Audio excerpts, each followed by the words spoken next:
Hi, I'm Carol Roberts, the Community Resource Development Agent for the University of Florida IFAS Extension in St. Lucie County. Today, we're going to talk about planning for success. We're going to look at, are you working on your business or in your business? And if you don't have a business yet, you're interested in starting a business, we're going to learn about what that means and how to make sure you're working on your business instead of just in your business. It makes a difference. So let's get started. Thanks for joining me. When you think about who really starts a new business, a lot of times it's the technicians, the people that have the know-how to do the job. One of the examples I can think of is some friends of mine were working in construction and as a subcontractor, and they would say, working for a subcontractor or the contractor, and they would say, I'm making this guy, that my boss, a lot of money because I'm working so hard, and I see what they're getting paid for the work that I'm doing. I should start my own business and be able to keep more of that money for me. And that is a good motivator to start a business. But if the business success is left up to the technician, the person who has the know-how to do the business, then the business may be doomed from the start. Because if you're going to build a successful business, the technician has to develop other skills besides just the know-how to do the job. So if the technician understands the technical work of the business, do they really understand how a technical business works? That's a good question, and one we're going to explore. Besides having the technical skills to do the job, business building skills are important as well. Without developing these additional skills, the technician will soon find that the work that they love is becoming a chore. You didn't go into a business to fill out spreadsheets and make bank deposits. You went into that business to create the product or do the service that you intended to do when you started that business. So, and production soon gets squeezed in with other business tasks that may be less exciting to the technician, and then their absence leads to a business with no order and no vision. While the technician is so busy doing the business skills, they lose sight of actually doing the technical work. So there's a balance there. And it's important to try to balance those. In an average business, there are 3 specific skill sets that are necessary. Of course you need the technician, the person that knows how to do the work. It's important to have someone that organizes it all, the managers, that brings it all together and makes sure that the technician can do their job. And then you have the entrepreneur, the person with the vision to think about the future and what other products and services might be necessary. All those pieces and parts make up a successful business. All of those concepts have to be included. So if the technician turned business owner wants to be successful, attention must be paid to those 2 other roles.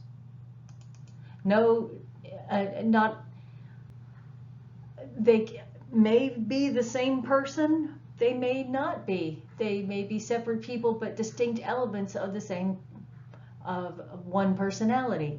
Depends on the size of the business. But let's look at each of those roles. Just to explore a little bit, the technician, we understand, is the person who knows how to do the work. That's the actual doer, the person who's putting the widgets together, the landscaper in the yard, the back of the house or the front of the house at the restaurant. They supply the output. They're the feet on the ground.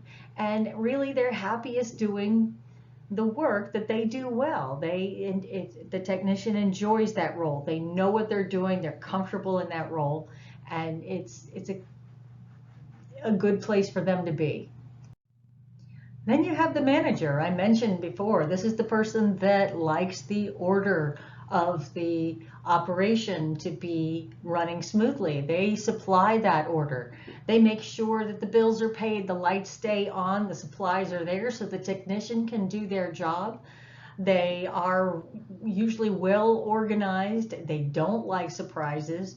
They don't like mechanical failures. They work hard to make sure that life runs smoothly for the operation.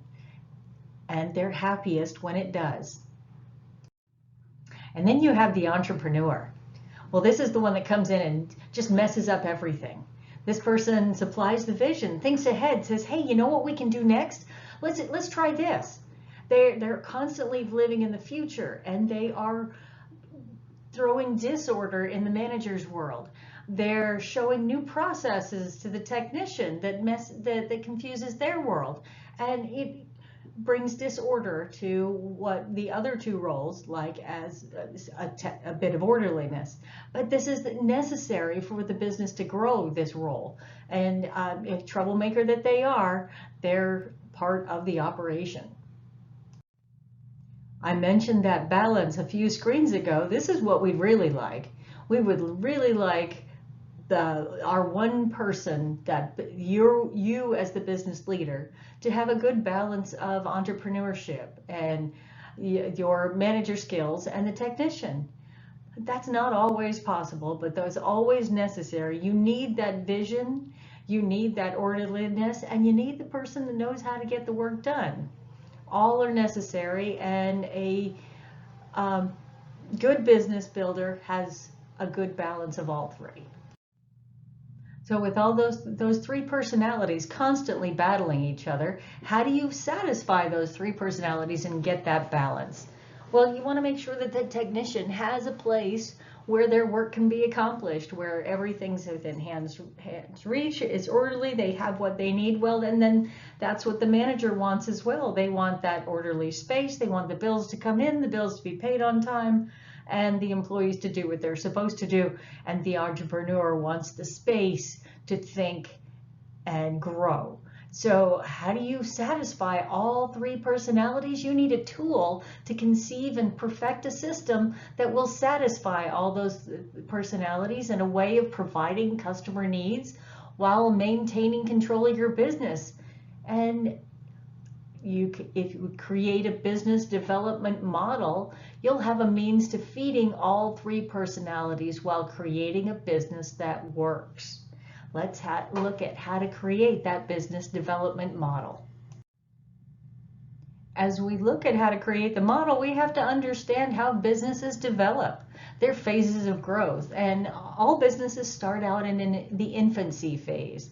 The technician is the business. Everything relies on that person's ability to do the work and attract the business and keep a good, satisfying product going out the door, so that business can grow. And that's an important phase of growth. It's the technician is the whole business. If you remove that technician, the complete business would disappear. So they do everything for himself or herself.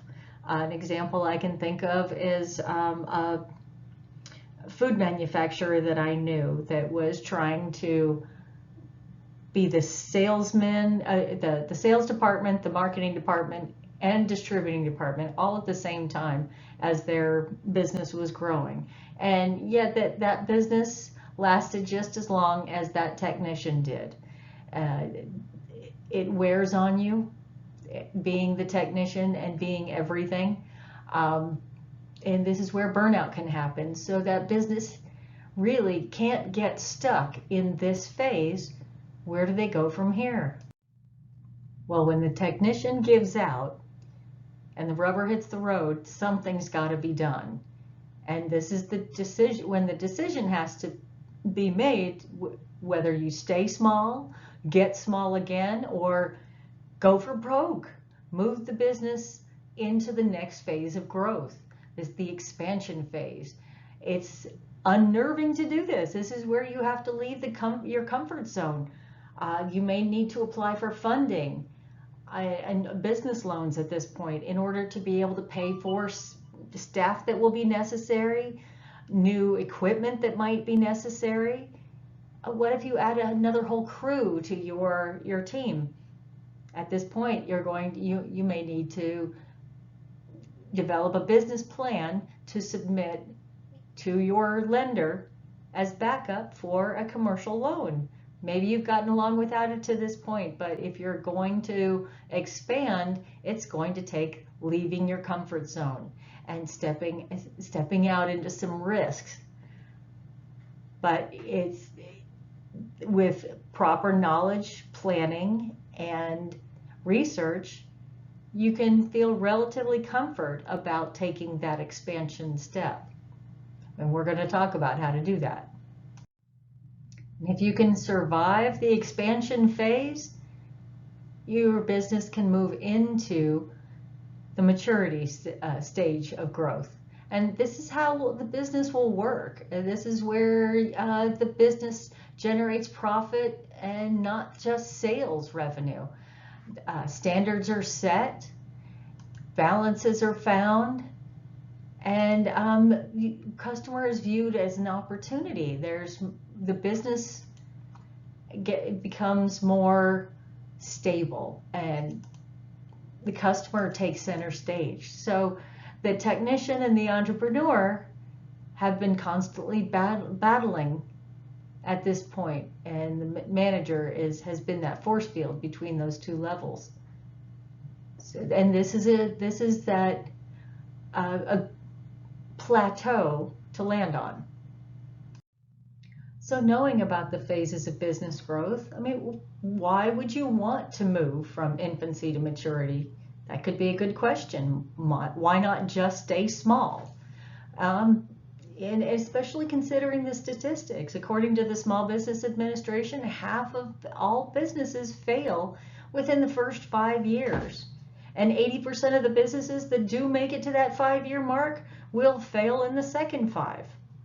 So it's very unlikely for a business to last even 10 years.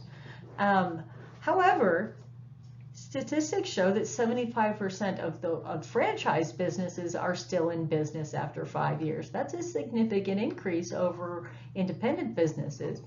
Why would this be? Well, you might consider that those franchises have a business plan, a business model that's been put in place and proven success with the processes that have helped them to establish themselves. Those businesses that fail in the first year, I wonder if that's how long those technicians have been able, or the first 5 years, I wonder if that's how long the technicians have been able to hold out. And then the ones that fail after they make it to that 5-year mark, is that possibly because of a lack of vision or not enough managerial controls? There are so many reasons why a business can fail, but there are really good reasons for business to succeed. Proper planning. So when you understand why you should want your business to move from infancy to maturity, the next question is, how do you accomplish that? The biggest way to do that is to acquire that balance that I mentioned.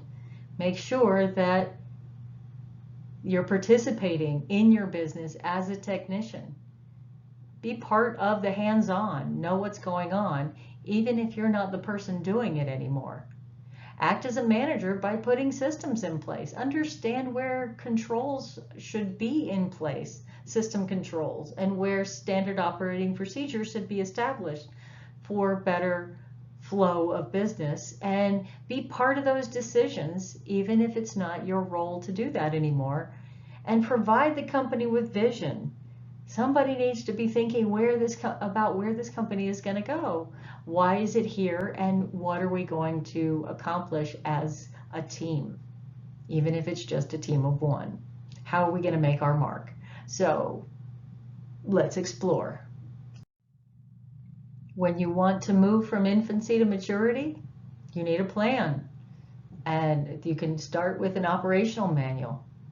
Think about your business, whether it's existing or soon to be existing. how does everything happen? What are those procedures? How do you accomplish your service? How do you make your product? How does your product get to the customer? Those three tasks are important. It involves employees, it could employee or employees, and it could definitely involve customers. So you want to consider how those things happen. Start small and document everything. Let's see, I take an order with a text and make sure that next time I make my product, I make enough for that new order as well. And the places that usually order from me on a weekly basis. Okay, that might be how you do that. So document that. Create order and consistency within your business with that operational manual, and then that helps everyone know what's going on. Not just you, but your employers, and it helps set expectations with your customers, because that's one of the most important things you can do when you communicate with your suppliers, customers, and employees is set expectations. So having that operational manual allows you to be able to do that with confidence and consistency.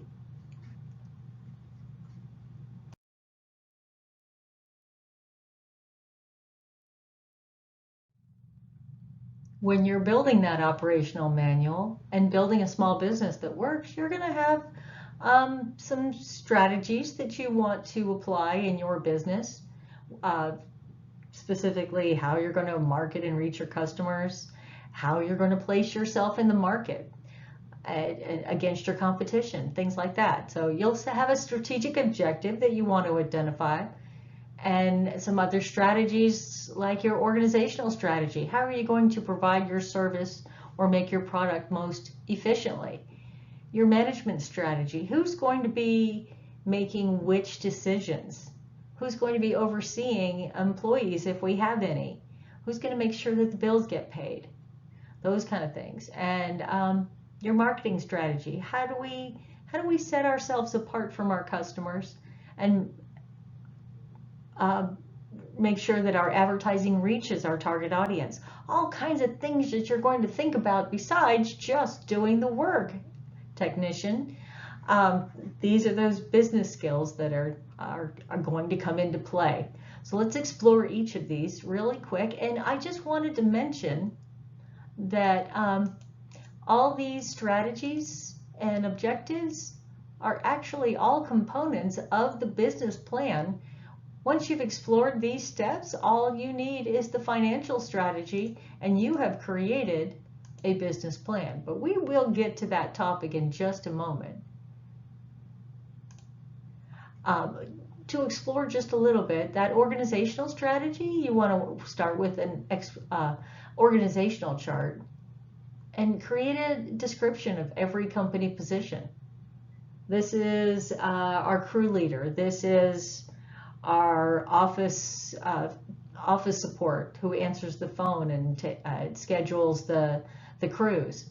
You know, each of those positions, you want to identify what they do and the results that they are to achieve that position and the standard by which they'll be measured. That helps you and your employee, that person in that role, to be more accountable.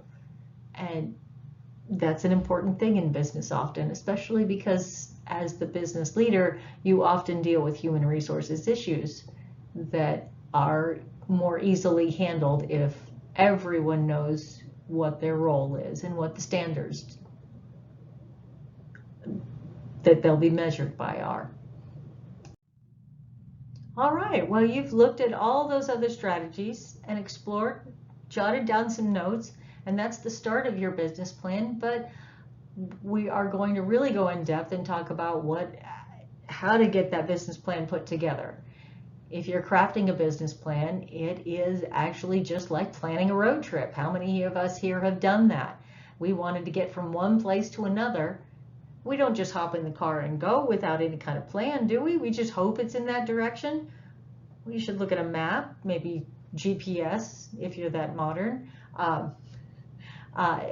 Talk to people and find out what the best routes are. What kind of vehicle, what might we need to get us from here to there, depending on the road conditions. So like any road trip, you have to be flexible. Your business plan will be flexible. You constantly want to make minor course corrections. Maybe you want to take a detour and go explore something on your way to your final objective. Be flexible and be ready to do that. Adjust your speed, and most importantly, pay attention to those road signs, those signals. And, don't talk yourself out of doing a business plan or that road trip you want to take. Those excuses like, I just don't have time. I'll do it someday. It seems like too much work and it's too complicated. I don't know where to start. Well, you lose all those excuses now because you've watched this video, and we're going to show you how easy this can be accomplished and why it is so important to make sure you take the step to do this. And begin with a vision, your origin, the point of origin, just like a road trip. Define the purpose for the trip. Why are you going there? What is your mission? Plot where you're going and define the approaches that will get you there, your goals and objectives. Here we go. Let's explore. And if I haven't convinced you yet that you do need a business plan, I'll just have to state that it does help you create a vision for your business. It helps you clarify your thinking. As a business owner, you will be approached with all kinds of ancillary opportunities. People say, if you're doing this, I could, you might want to do this too. And some of those opportunities are going to sound good, but you want to make sure that you're going to be a busy business owner, or you already are, and you don't have time to explore every endeavor. If you have a business plan, there are some opportunities that you will just say, that is not where my business is going, and you'll be able to save yourself time instead of exploring some of those things that are not part of your vision and your mission. So part of establishing that mission and clarifying your thinking is really setting the specific goals and objectives for your business and how you're going to reach those goals, because that's how you will grow from that infancy to maturity stage, by setting those goals and reaching them, and that's how you end up making money in your business and not wasting it. I'm going to suggest that you start with just a simple one-page business plan. Very simple, because by applying this approach, you can begin to write an effective plan on where you're taking your business, but you won't get overwhelmed with too much. You want to keep it simple. Stan, you want to keep it simple. Sally, it shouldn't take more than 30 to 60 minutes to jot down some concepts about your business that we're going to talk about in just a moment to get started. And it doesn't have to be perfect. Nobody's grading you on this. They don't have to be long, and they don't have to be complicated to be effective. They begin with just a simple plan, and I guarantee you it will expand as your business does. Since your ideas are changing all the time, a simple business plan is easier to update, and it eliminates the need to find an excuse not to plan and grow. If you're just going to limit yourself to one page, there's not a whole lot of time and energy that it might take, right? Just some thinking. And this will provide clarity for your new or existing business and allow you to plan for growth, build the foundation for seeking investment for your business, whether it's a startup or not. You may at some point need to approach a lender, and the lender is going to want to see some form of a business plan. And if you can show that you've already been using one, you're all that the better. You have a basis from where to grow that plan to meet the needs of the lender's requirements. So it can also assist you with your elevator pitch. We all know what an elevator pitch is, right? You're in an elevator with somebody, they say, what do you do? And you have from one floor to the next to tell them just exactly why your business is the best business ever. And Working on a business plan helps you establish a path to starting your new business or tweaking an established one, because we all, even if you started it without a plan, that's okay. You may be feeling that stress that I talked about the technician may deal with when they are the be-all end-all of the business, and maybe that's where you are in your business. This may help you to move forward. So you're going to start with, what is the vision for your business? Why did you start this business in the first place? Why did you decide that the world needed this business? So this is a statement that's to help stimulate thinking, yours and your customers, your lenders. You want to communicate that vision effectively by describing your dream in a way that's full of passion and idealism and growth and excitement. Like, for example, I want to create a vibrant regional vegetable garden installation business powered by the consumer's desire to grow and eat fresh, healthy food. And that's a really fancy way to say, I'm going to help people put vegetable gardens in their yard. I like the way it's said in the vision statement much better than that, don't you? Just throwing that out there. So once you understand your vision, why you do this, your mission statement is the effort you're going to put into it. What you're going to ask yourself, what is the purpose of my vision, of my business? What do we do, and who do we do it for? Why do our customers pay for our service or buy our product? And why are we even in this industry? What's important about it to us? And what image do we want our business to convey to others? Right? Your mission statement, it distinguishes you from others by using very descriptive words like you see on the screen: reliable, honest, professional, environmentally sensitive. Those are important tools. Customer-centric, things like that. But it shouldn't be wordy. It should be short, powerful, and memorable, kind of like your vision statement.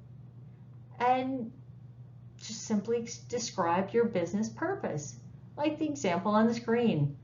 My business is here to provide totally reliable, honest, professional lawn and landscape services that satisfies the customer and protects the environment. Wow, we've gotten all those adjectives in there, haven't we? That's a pretty good one. You might consider something similar.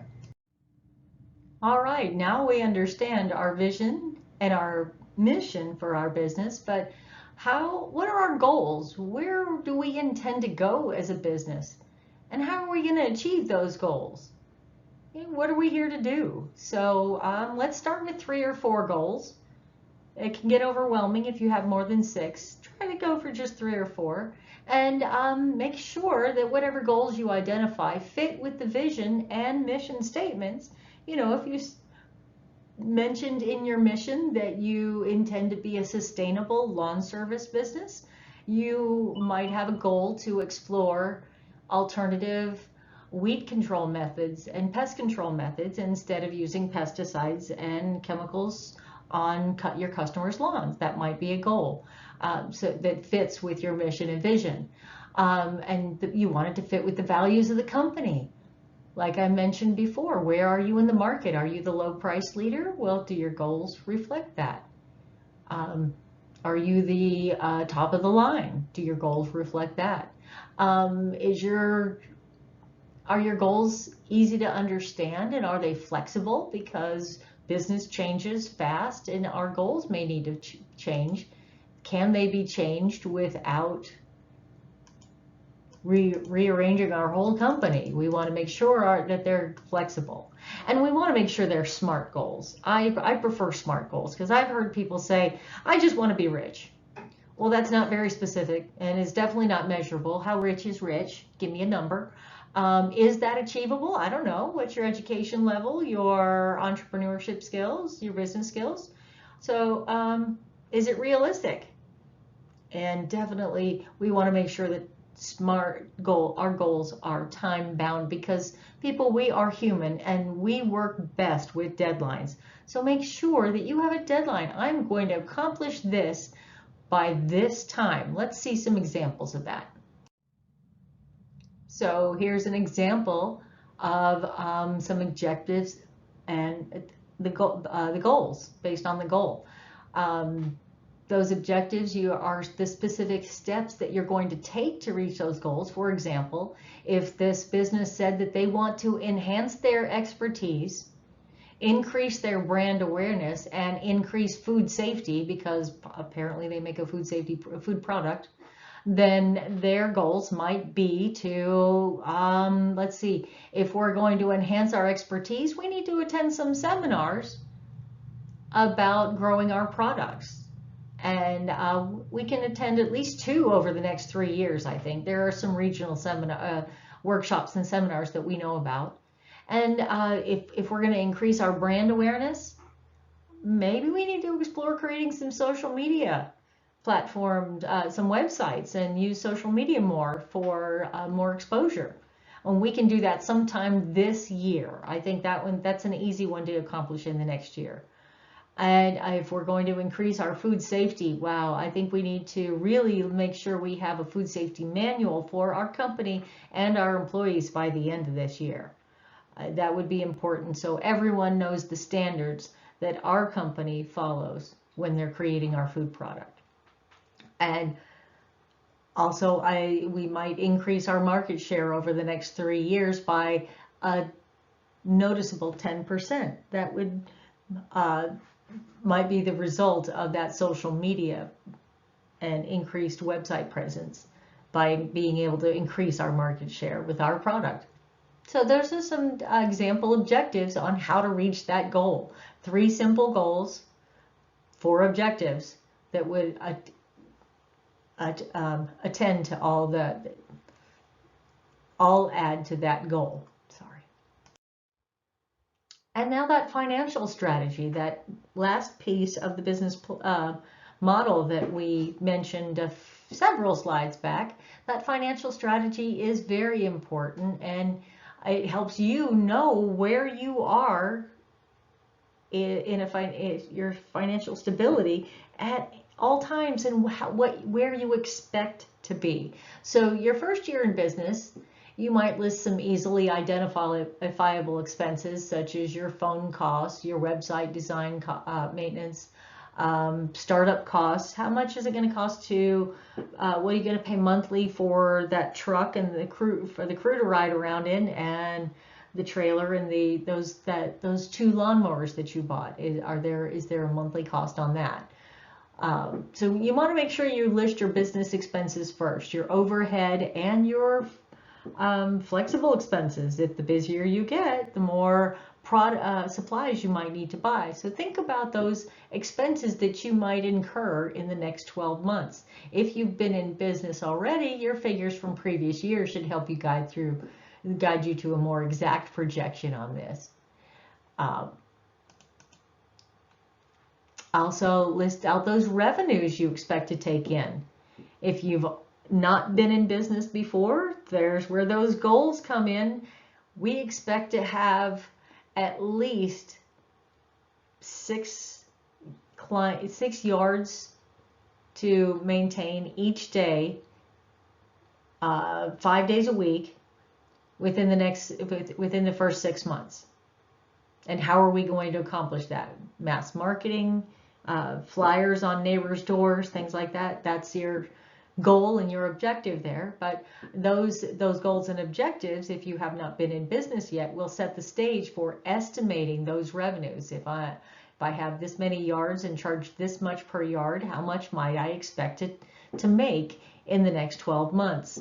What are the cost of those services that you offer, and or the products that you're selling, and how much of those products might you sell?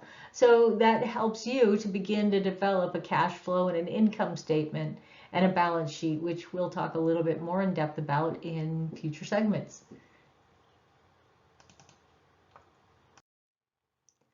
So you put all that work into a one-page document that has so much important information on it, then you want to make sure it's accessible and you use it. Review it monthly. How are you doing? Are your revenues where you expected them to be? Do you need to step up your marketing and advertising a little bit?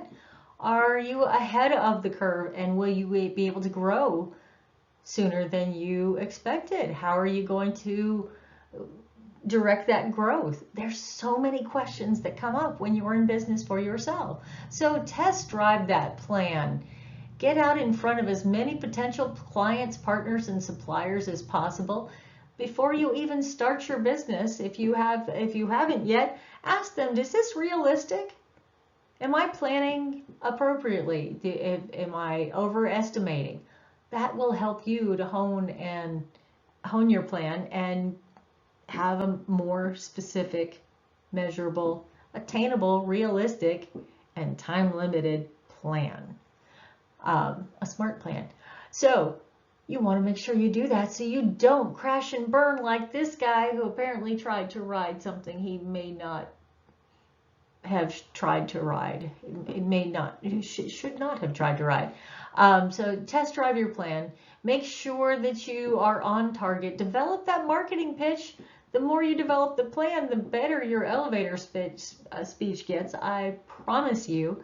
The more you think about it, the better you'll make it sound. And promote, promote, promote. Make sure you are getting yourself out there so you reach the customers you intend to get. At this point, if you have any questions, I wish I was there to answer them for you, but some good resources that you can refer to are the Small Business Administration. I mentioned them earlier here on the Treasure Coast. They are located within the IRSC campus, main campus in Fort Pierce. And they work directly with SCORE, a group of volunteers that will help you write a business plan. And they have some great templates to fill in. And they are volunteers. They work for free. Use your local resources. Also, a lot of this information came from a book written by Jim Horan called The One-Page Business Plan. You might find that at your local library and explore that a little bit closer as you develop your business plan. And also, you have access to your county extension office. Here on the Treasure Coast, there are extension offices in Martin, St. Lucie, Indian River, and Okeechobee counties. In fact, there's an extension office in every single county in Florida, and we provide research-based, non-biased information that helps you answer questions and make better decisions for your life. That's what we're for, and we provide those things for free for you. So I hope you take advantage of us and all those other resources that will help your business grow. Lastly, I will leave you with a quote from the famous Yogi Berra. If you don't know where you're going, you'll end up someplace else. And that's a great reason for a business plan. You want to make sure your business goes where you intend it to go instead of someplace else. Thank you, and I look forward to you joining me for more extension topics.